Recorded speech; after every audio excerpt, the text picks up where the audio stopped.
Saudara, hari ini pada saat saya mempersiapkan ini, tiba-tiba Tuhan tuh berbicara kepada saya tentang waspada. Saya itu jadi bingung, apa ya Tuhan yang Engkau maksudkan dengan yang Engkau katakan kita harus waspada. Saudara, kalau seorang waspada itu pasti tidak tidur, betul nggak? Pasti tidak ngantuk. Kalau seseorang itu ngantuk, itu nggak bisa waspada. Karena namanya waspada, mata harus melek dan memperhatikan sungguh-sungguh. Itu namanya waspada, betul?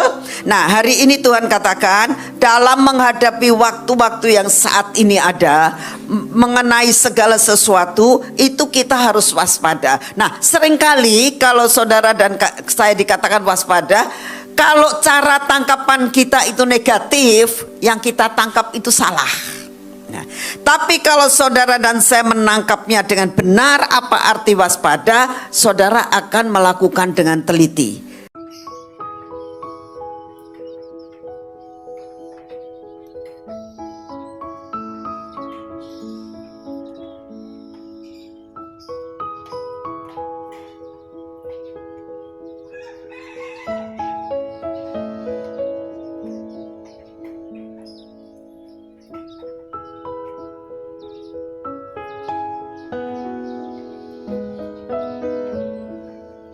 Yang tunggal saja Engkau mau menyerahkan karena pengorbananmu, karena cintamu buat manusia.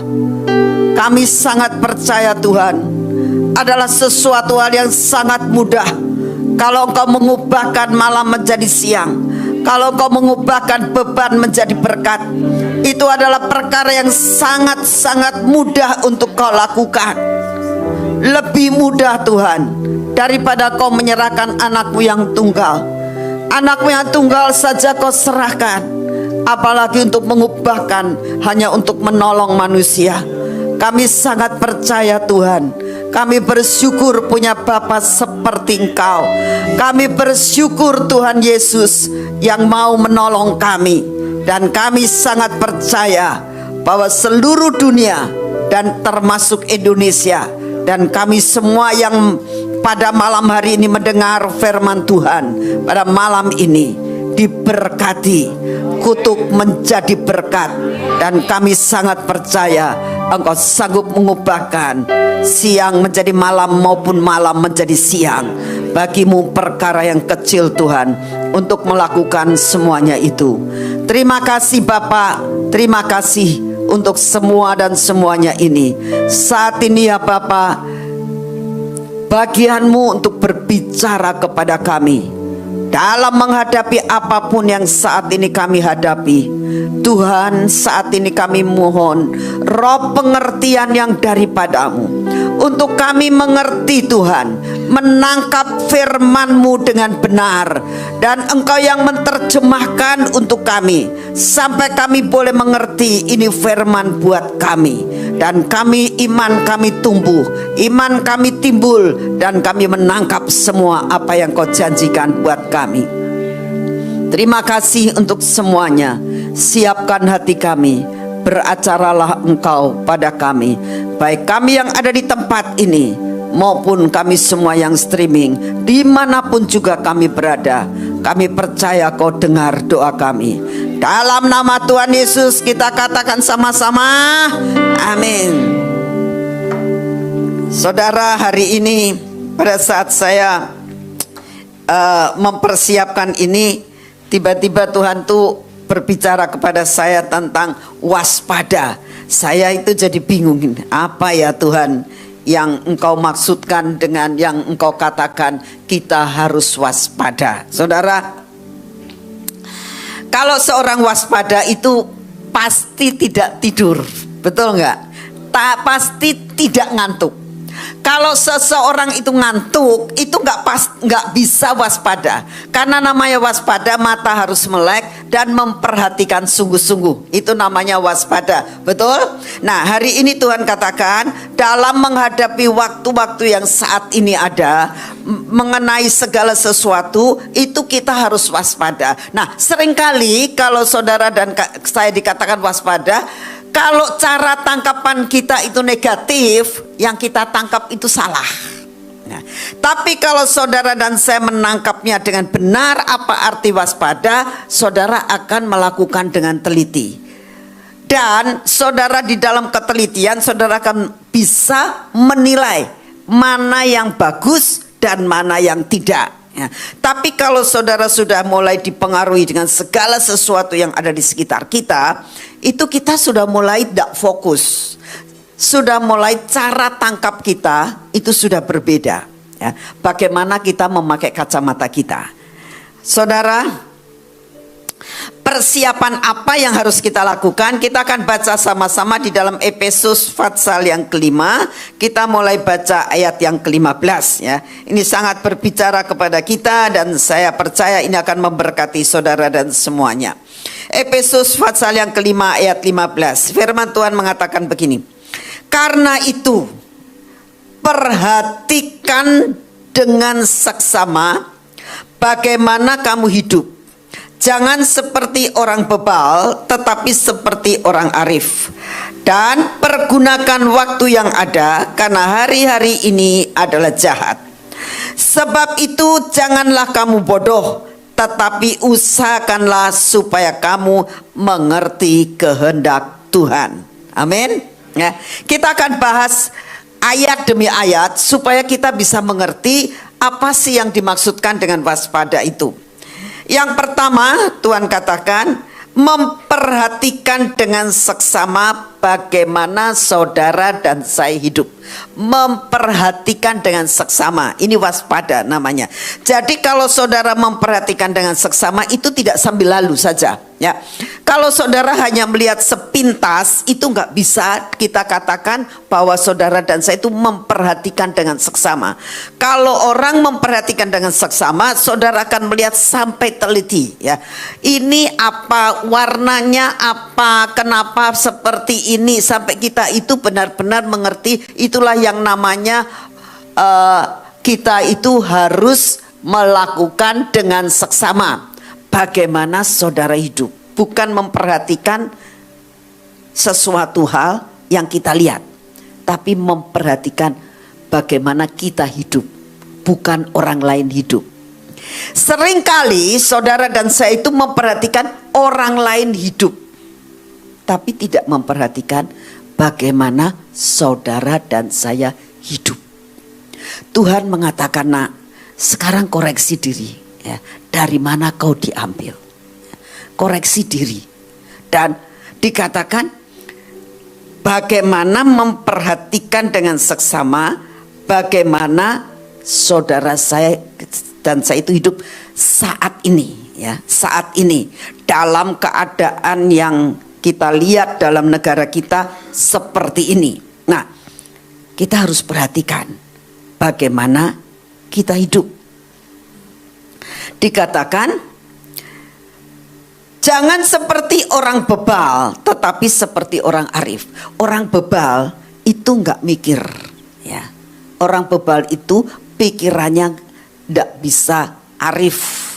Kalau orang arif itu bijaksana, melakukan segala sesuatu dengan bijaksana dan memandang segala sesuatu dengan benar. Saudara, dengan keadaan yang seperti ini ya, di mana semuanya hampir dikatakan separuh lockdown ya, semuanya dikatakan kok menujunya keturun ya, kok kita rasanya kok tidak pernah naik ya. Saudara, kalau saudara hanya melihat keadaan seperti orang bebal, yang saudara lihat, wah ekonomi kok keadaan seperti ini ya. Lalu kalau saudara mulai memikirkan, aku kok jadi begini ya, sedikit rasanya batuk aja ketakutannya udah luar biasa ya. Jangan-jangan begini, jangan-jangan begitu. Saudara, kemarin ada seorang yang yang cerita dengan saya adalah begini. Dia punya adik kena corona, ya. Dia punya adik kena corona dan sekarang lagi dirawat di rumah sakit. Nah, dia takut karena dia bilang kemarin, jadi misalnya hari ini masuk rumah sakit, kemarin tuh saya tuh baru jalan sama dia, kata dia gitu, ya. Saya kemarin itu baru makan sama dia. Itu ketakutannya luar biasa, ya. Sampai dia mengakibatkan emahnya jadi sakit karena ketakutan, ya. Sesudah itu dia merasakan, aduh kepala saya kok pusing ya. Nah, terus tiba-tiba dia merasakan tenggorokan saya kok sakit ya. Jadi segala sesuatu itu sampai ada ilmu gadoknya tuh, ya, dicocok-cocokkan. Sebenarnya dia nggak apa-apa, sehat-sehat aja gitu. Nah, karena apa? Jalan pemikirannya bebal. Tapi Tuhan katakan, engkau harus punya jalan pikiran yang arif. Nah, saudara, saya percaya saudara dengar ada kabar yang mengatakan bahwa ada seorang yang benar-benar pinter banget, dikatakan bahwa dia itu bisa membuat Zoom, apa namanya itu, sampai keuntungannya 66 triliun. Dengar nggak? Dengar nggak? Nah, kok bisa semuanya pada turun, kok dia bisa naik sih? Loh, orang keuntungan miliaran itu sering gitu ya. Kalau triliunan kok saya, ya ini nggak tahu ya, mungkin saudara sudah sering dengar ada ratusan triliun gitu ya. Ini kok sampai 66 triliun. Wow, triliun loh. Nolnya 9. Bener kan triliun nolnya berapa sih? 11. 12. Wow. Wow. Belum pernah lihat loh saya uang triliun nolnya 12, 9 pernah lihat gitu ya. Ini triliun. Kok aneh ya gitu. Dalam keadaan yang seperti itu sekarang ini, kok bisa ya ada orang naik sampai 66 triliun hanya menemukan yang namanya Zoom katanya. Sekarang banyak yang make. Karena apa? Nggak boleh ketemu sih, ya kan? Dengan tidak boleh ketemu kita satu sama lain, ayo kita pakai Zoom, nanti bisa kelihatan mukanya satu-satu. Wow, semua pakai sampai mendadak menjadi kaya. Saudara, itu seperti membalikan keadaan buat Tuhan. Yang begitu aja Tuhan bisa lakukan. Masa sih saudara dan saya tidak diperhatikan? Amin. Percaya, dalam keadaan apapun Tuhan sanggup mengubahkan gelap menjadi terang. Amin. Kutuk menjadi berkat. Beban menjadi apa? Buat Tuhan itu sesuatu hal yang sangat-sangat mudah. Oleh karena itu dikatakan, beberapa hari yang lalu saya itu mulai berdoa gini, Tuhan, akhir tahun Engkau tuh kasih kita 2 senjata. Satu perlindungan, satu adalah Yesaya 60. Loh, yang seperti saya pakai ini promo sedikit dari Harry ya. Kalau dilihat bagus kan? Pertama kali saya lihat baju ini, apa nggak keramaian tah mama pakai kayak begini nih. Saya sebetulnya pertama kali nggak begitu suka kan, ramai pisan gitu. Tapi sesudah saya pakai, kok bagus juga ya. Ya, kalau mau beli itu sama Heri itu, saudara boleh beli sama Ibu Ina supaya ada sebagian yang dipakai buat sekolahan katanya. Nah, saudara, ini terus kembali laptop ya. Saudara, saya ingin sampaikan saat pertama kali Tuhan kau tuh kasih 2 senjata ya. Satu perlindungan, Mazmur 90. Sekarang kenyataan perlu itu, senjata itu perlu ya. Tapi yang satu itu Yesaya 60 isinya terang, lawatan, tuaian, berkat, ya kan? Lah kok tambah gini keadaannya? Gitu. Betul nggak? Kadang-kadang kan kita, loh ini dapat ini kok tambah begini keadaan Indonesia. Lalu Tuhan katakan, nak, loh kalau aku beri itu pasti ndak aku akan genapkan. Saya percaya pasti. Tunggu, semua ada waktunya. Oh Tuhan, aku percaya semua ada waktunya. Dan saya yakin semuanya akan mengalami Yesaya 60. Amin.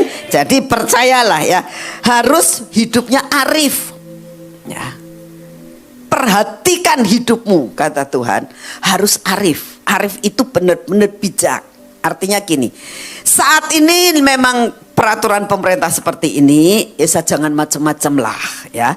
Jadi jangan nongkrong ya, yang biasanya selalu nongkrong di kafe, sekarang ini kafe lagi pada tutup ya, karena tidak ada yang nongkrong. Wis, pokoknya arif dalam kehidupan ya. Makan, aduh biasanya aku tiap hari Senin, Selasa, Rabu, Kamis, Jumat, Sabtu makan di restoran. Sekarang ya wis mangan ning omah bae ya.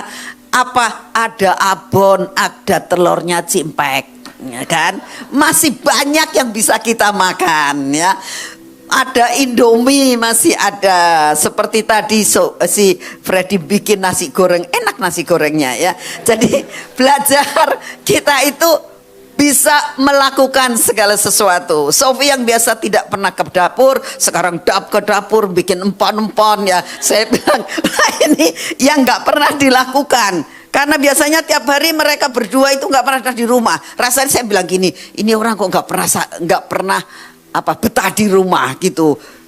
Dari pagi sampai dur malam tuh pergi, datang, bentar lagi pergi lagi. Ini sekarang di rumah terus bikin pon-pon, saudara. Jadi semua itu ada waktunya ya. Nikmati segala sesuatu. Belajar buat arif dalam kehidupan kita, dalam menghadapi segala sesuatu. Amin. Nah, bagaimana caranya sih kita itu akan melihat yang dinamakan firman Tuhan? Kita belajar dari Daniel ya. Daniel itu orang Yehuda ya, dari kerajaan Yehuda. Suatu saat karena mereka memberontak kepada Tuhan, apa yang terjadi? Raja Nebukadnezar, itu lambang daripada Raja Babel, kekacauan, itu merebut akan Yehuda. Saudara perhatikan ya. Lambang kerajaan Yehuda itu lambang adalah termasuk seperti saudara dan saya, yaitu umat pilihan Tuhan, yaitu umat yang sangat dikasihi oleh Tuhan. Itu Yehuda ya. Kenapa sampai bisa direbut oleh kekacauan? Kenapa sampai bisa direbut oleh Babel? Karena apa? Karena dia meninggalkan akan Tuhan. Ini perhatikan dalam hidup saudara. Hidup saudara adalah hidup yang dikatakan orang yang dikasihi, orang yang diprioritaskan, orang yang dibedakan. Tapi saat saudara dan saya mulai meninggalkan Tuhan, dan mulai merasakan dalam hidup, aku mau berdiri dan bergantung kepada kekuatanku sendiri, seperti yang dialami oleh Yehuda. Apa yang terjadi? Kekacauan akan timbul dalam rumah tanggamu ya. Kalau kita sudah mulai mementingkan diri sendiri, kekacauan akan timbul di dalam rumah tanggamu. Terjadi pertentangan antara suami istri dengan anak dan sebagainya. Tidak ada damai dalam keluarga. Kenapa? Ada kekacauan, ada Babel masuk ya. Saya berdoa saudara, kita belajar hari ini tentang yang dialami oleh Daniel. Dengan kekacauan itu masuk dalam kehidupan Yehuda, kerajaan Yehuda, dikatakan semua ditawan. Nah, saudara akan menjadi tawanan daripada kekacauan. Tapi di tengah-tengah kekacauan, tergantung dari pribadi demi pribadi. Di tengah semua orang Yehuda yang ditawan, masih ada beberapa orang yang mau hidup benar di hadapan Tuhan. Saudara, saya mau sampaikan, dalam kekacauan apapun juga di dalam negara kita saat ini, dunia saat ini, kita ada di dalam kekacauan. Seperti Daniel hidup di Babel, kita hidup dalam kekacauan pandemi saat ini. Tapi ada orang-orang yang dibedakan jikalau saudara tetap mengerti hidup arif dan waspada. Ya. Apa yang dialami oleh Daniel? Kita lihat di sini dalam ayat yang 5. Ayat yang keempat terlebih dahulu, supaya mereka diajarkan tulisan dan bahasa orang Kasdim. Yang pertama kali mulai di brainwash pikirannya, ya. Saudara, kalau dalam menghadapi akan kehidupan saat ini itu tanpa sadar pikiran kita tuh di brainwash dengan apa? Sosmed. Ya, apapun kita terima terus ini yang inilah, berita ini, berita itu, berita ini. Betul nggak? Itu kekacauan, mengacaukan pikiran kita. Nah, di brainwash itu yang dialami oleh Daniel. Ayat yang kelima. Dan raja menetapkan bagi mereka anggur yang biasa diminumnya, santapan setiap hari, pelabur setiap hari dari santapan raja. Mereka harus dididik selama 3 tahun dan sesudah itu mereka harus bekerja pada raja. Nah, dikatakan namanya Raja Nebukadnezar. Ini raja kekacauan. Otomatis makanannya kacau semua, bukan? Ya, semua santapannya adalah santapan yang kacau. Ya, sekalipun menarik, saudara, saat ini kalau kita lihat, seolah-olah kita itu dibawa dan ditarik kepada sesuatu hal yang seperti menarik, tapi sebetulnya itu mengakibatkan hidup kita jadi kacau karena hidup di dalam kerajaan Babel, di dalam kekacauan. Tapi seseorang yang namanya Daniel, dikatakan di dalam Alkitab, Daniel berketetapan untuk tidak menajiskan dirinya dengan santapan raja dan dengan anggur yang biasa diminum raja. Dimintanyalah kepada pemimpin pegawai istana itu supaya ia tidak usah menajiskan diri. Tergantung. Engkau mau terus hidup kamu diisi dengan mensos, ya, dengan berita-berita hari ini meninggal, hari ini meninggal. Oh, di sini ada begini, di situ ada begini. Jadi saya takut ini. Ini semuanya kekacauan yang mengacaukan hidupmu. Ya. Kalau kita terus makan makanan yang santapan-santapan yang dihidangkan, itu akan membuat hidupmu tambah kacau. Ya. Tapi belajar, ya, waspada dan hidup arif. Seperti Tuhan katakan, hari-hari ini adalah hari-hari yang jahat. Hendaklah engkau memilih hidup arif. Seperti yang dialami oleh Daniel ini. Ini yang Tuhan rindukan terjadi dalam hidup saudara dan saya. Lalu yang kedua dikatakan dalam ayat yang ke-16, mempergunakan waktu yang ada karena hari-hari ini adalah jahat. Nah, bagaimana cara mempergunakan waktu yang ada? Ya, kita belajar tetap dari Daniel. Daniel sudah tahu, aku tidak mau menajiskan diri, telingaku, pikiranku, makananku, mulutku, ya, makan makanan yang bergizi. Tidak mau mulutku dipakai untuk makan makanan yang tidak bergizi, yaitu makanan-makanan yang tidak berguna. Nah, terus diisi dengan apa? Daniel mengisi dengan mempunyai hubungan intim dengan Tuhan. Saudara, saat-saat ini tidak ada cara lain. Ya. Kita bersyukur banyak di rumah. Jangan banyak, saya tidak melarang saudara nonton TV, boleh ya. Tapi setiap kali kamu nonton, doa dulu sama Tuhan. Tuhan, ini mana yang baik, mana yang tidak. Sebab kalau tidak, saudara tidak dapat berita ya. Tapi harus benar-benar diseleksi ya. Karena itu adalah makanan santapan Babel. Kalau kita mendengar dan banyak mengisi hidup kita dalam perkara-perkara yang tidak benar. Tapi kalau saudara tiap-tiap hari ya mendengar suara Gracia ya, mendengar berita-berita yang benar dari firman Tuhan, itu akan membangun rohanimu ya. Nah, ini yang dipilih oleh Daniel di dalam Daniel pasal yang ke-6 ayat yang ke-10. Demi didengar Daniel bahwa surat perintah itu telah dibuat, pergilah ia ke rumahnya. Dalam kamar atasnya ada tingkap-tingkap yang terbuka ke arah ke Yerusalem. 3 kali sehari ia berlutut berdoa serta memuji Allahnya seperti yang biasa dilakukannya. Gak ada sesuatu yang menghalangi dia untuk tetap berdoa, mempunyai hubungan yang baik dengan Tuhan, membangun rohaninya ya.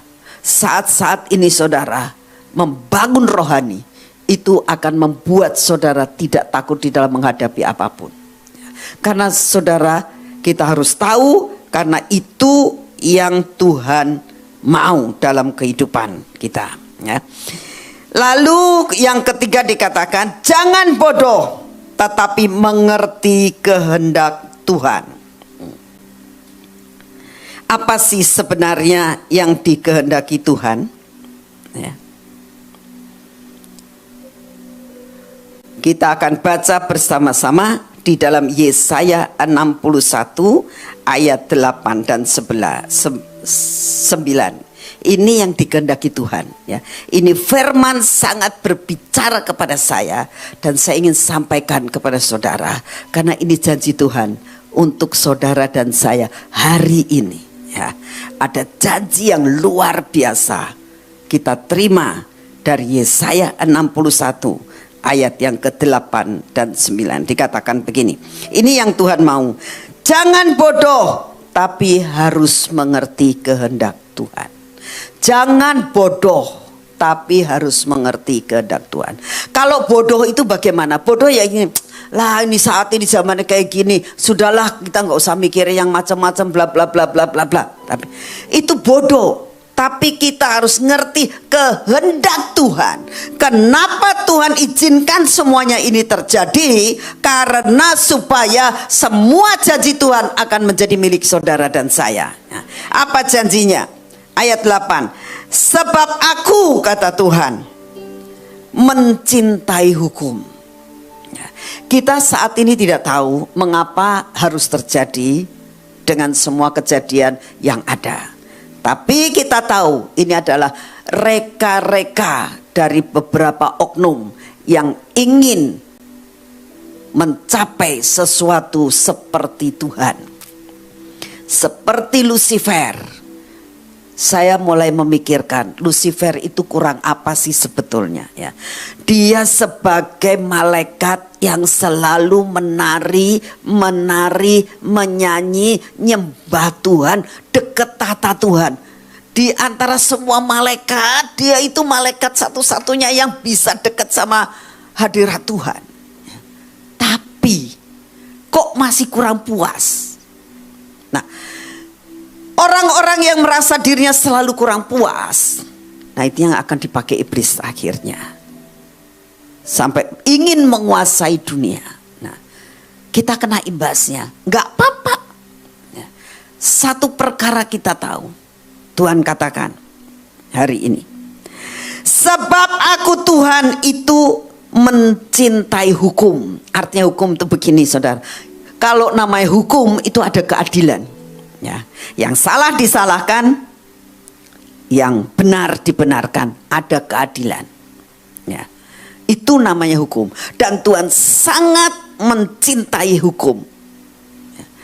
Dikatakan, aku ini sangat mencintai hukum. Artinya, kalau kamu salah ya tak hukum. Kalau kamu benar, aku mau menerima sesuatu. Nah, demikian juga Tuhan akan mengadili akan dunia ini dengan hukum yang ada. Ya, lalu dikatakan, dan membenci perampasan dan kecurangan. Lihat, Tuhan itu membenci kecurangan dan perampasan, dikatakan. Ya. Jadi buat setiap orang yang melakukan seperti itu ada hukumnya. Tuhan itu adil. Dia berdaulat atas dunia ini. Dan saya yakin semua ada hitungannya buat Tuhan. Nah, semua ada hitungannya. Ya. Lalu dikatakan, aku akan memberi upahmu dengan tepat. Oh, ya. Saudara tahu kalau upah tepat itu pas tanggal, pas terima duit. Nah, itu tepat namanya ya. Seperti kita bayar listrik, kan, setiap tanggal 20 kudu bayar. Kalau nggak bayar langsung putus. Ya. Nah, saudara, dikatakan aku akan memberikan upahmu dengan tepat. Setiap saudara itu adalah pelayan-pelayan Tuhan. Dan Tuhan katakan, aku bayar upahmu dengan tepat. Setiap pemain musik, setiap penari, setiap multimedia, siapapun juga yang melakukan segala sesuatu yang Tuhan kehendaki, pas dan cocok di hatinya, Tuhan katakan, aku membayar upahmu dengan tepat. Amin, amin. Jadi nggak usah takut, saudara. Ya. Dan dikatakan akan mengikat perjanjian abadi dengan kamu. Ini yang sangat menyentuh hati saya. Oh Tuhan, berarti perjanjianmu dengan saya bilang, dengan anak-anak Tuhan, itu bukan sekedar perjanjian yang dapat dibatalkan, tapi perjanjian yang abadi. Abadi itu perjanjian yang tidak bisa dibatalkan. Saudara harus katakan dalam diri saudara, Tuhan terima kasih. Ada perjanjian abadi antara engkau dengan saya. Ya. Dan perjanjian ini adalah perjanjian yang tidak dapat dibatalkan. Kamu mau batalkan sekalipun tidak bisa. Ya. Karena ini abadi. Everlasting, untuk selama-lamanya. Ya. Apa sih perjanjiannya? Seluruh perjanjian Tuhan itu abadi. Makanya saya yakin Yesaya 60 yang dijanjikan buat saudara dan saya pasti jadi buat saudara dan saya. Karena ini merupakan perjanjian abadi antara dia dengan kita. Saudara mungkin merasakan, kok seperti ini? Gak usah takut, gak usah khawatir. Upahku akan diberi dengan tepat. Saudara, saya hari-hari ini karena banyak rada nganggur gitu.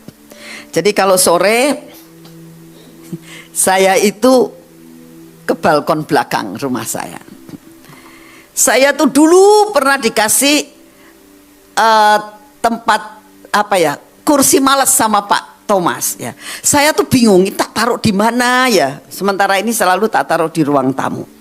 Tapi setelah kejadian ini tak taruh di belakang baik. Nah, jadi saya taruh di belakang, saudara. Di belakang di beranda ada belakang. Saya kalau sore itu leyeh-leyeh di situ sambil menikmati kursi malesnya dari Pak Thomas. Saya itu ngelihat. Nah, apa yang saya lihat, saudara? Tuhan tuh mulai membukakan perkara-perkara yang sangat sederhana, yaitu tentang burung gereja, saudara. Saya lihat burung gereja ini kira-kira jam 4-an lah. Burung gereja mainan terus. Saya bilang, burung gereja itu kok nggak mikirin corona ya? Saya gitu ya. Loh, sungguh loh. Ini lagi ribut-ribut corona, dianya seneng-seneng aja tuh. Ya, nggak pakai baju, ya radok kujanan, ya rak flu. Bener loh, saudara. Saya tuh mata saya itu dibuka sama Tuhan. Tuhan, kau tuh luar biasa ya. Masih bercengkerama satu sama lain, lari ke sana, lari ya, terbang maksudnya, balik lagi di situ ya.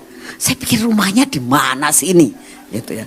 Jadi saya tungguin sampai jam 6, saudara. Tak tungguin terus. Saya pikir ini kemana ini? Kalau sudah jam 6 ini pada kemana gitu.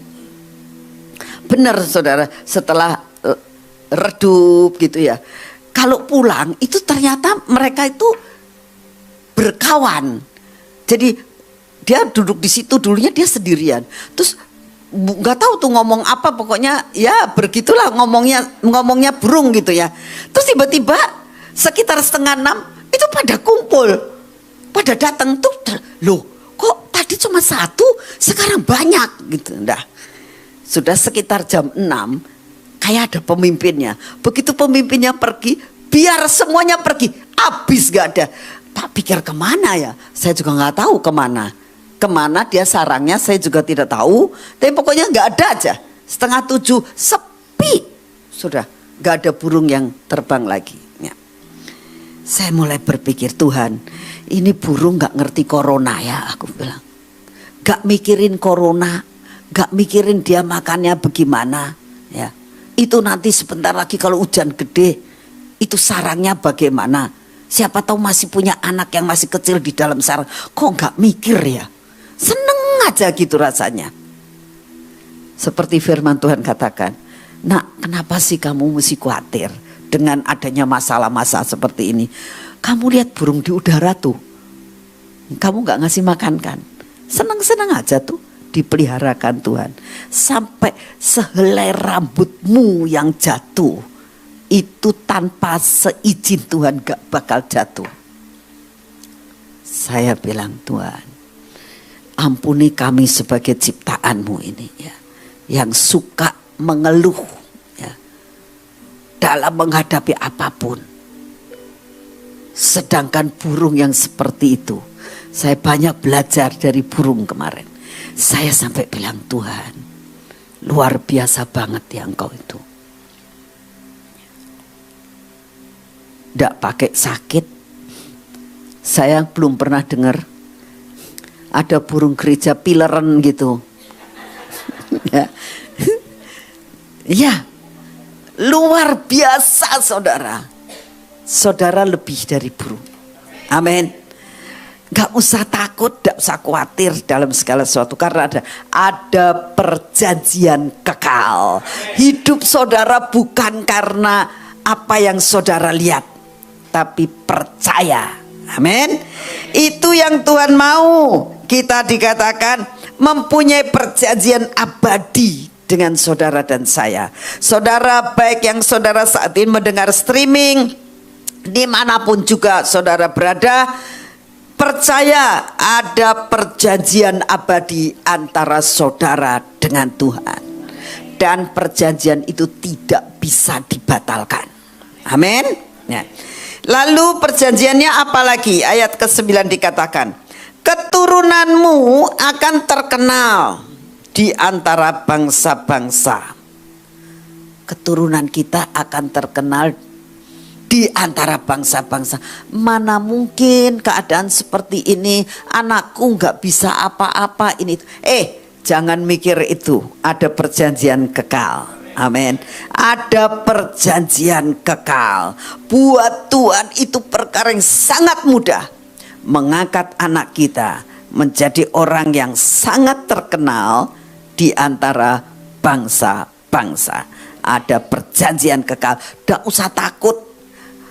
Sekalipun saudara, anak saudara itu kurang pinter, tidak usah takut. Ya. Tuhan sanggup membuat dan mereka-reka semuanya itu untuk menjadi perkara-perkara yang luar biasa. Amin. Dan anak cucumu di tengah-tengah suku-suku bangsa. Aduh, bukan sekedar anak loh, sampai cucu kita Tuhan jamin dengan perjanjian kekal. Amin. Sehingga semua orang yang melihat mereka akan mengakui bahwa mereka adalah keturunan yang diberkati Tuhan. Katakan sebelahnya, kamu orang yang diberkati Tuhan. Keturunan orang yang diberkati Tuhan ya. Keturunan orang yang diberkati Tuhan. Amin. Amin. Saya hari ini mendapatkan ini, saya katakan Tuhan terima kasih banyak ya. Ada perjanjian kekal sampai dengan anak dan cucu kita ya. Ada sesuatu hal yang luar biasa hanya karena kita percaya saja ya. Percaya, tidak usah mikirin macam-macam, percaya, maka Tuhan akan melihat sesuatu hal yang luar biasa banget akan menjadi milik saudara dan saya. Amin. Nah, saudara, hari ini saya nggak lama-lama khotbahnya ya, tapi saya sangat percaya ini sangat memberkati saudara dan saya. Amin. Saudara, saya ingin sampaikan juga ya, kita sudah rekaman untuk hari Jumat ya. Saya sangat mengharapkan saudara yang sudah menerima dan saudara yang belum, saudara minta kepada radio, mana sih deklarasinya gitu ya. Saudara tidak harus hari Jumat, saudara bisa lakukan hari Sabtu, saudara bisa lakukan hari Minggu. Saya merasakan harus biarlah selama 3 hari, yaitu masa Jumat Agung, masa persiapan Paskah, dan sampai masa kemenangan. Kita kelilingi kota kita ya. Kelilingi kota kita dan kabupaten ya. Sampai kita merasakan ada kemenangan yang luar biasa terjadi dalam kota kita dan untuk Indonesia. Saudara, saya berharap, kok misalnya ada yang sudah diwajibkan ya, tapi bukan berarti yang tidak diwajibkan itu terus yang akurat diperintah sama Ibu Nani, diperintah sama Tuhan saja ya. Pada saat kau merasakan aku akan melakukan hal itu, lakukan sendiri ya. Hanya ada pembatasannya ya. Satu mobil ngajak yang lain tidak boleh lebih dari 4, atau kalau pakai kijang boleh 5, di belakang tambah 1 ya. Jangan terlalu banyak ya. Dalam ruangan, dalam mobil jangan terlalu banyak. Doa deklarasi ya. Percaya, saya sangat yakin bahwa apa yang Tuhan perintahkan itu akan mempunyai dampak yang luar biasa.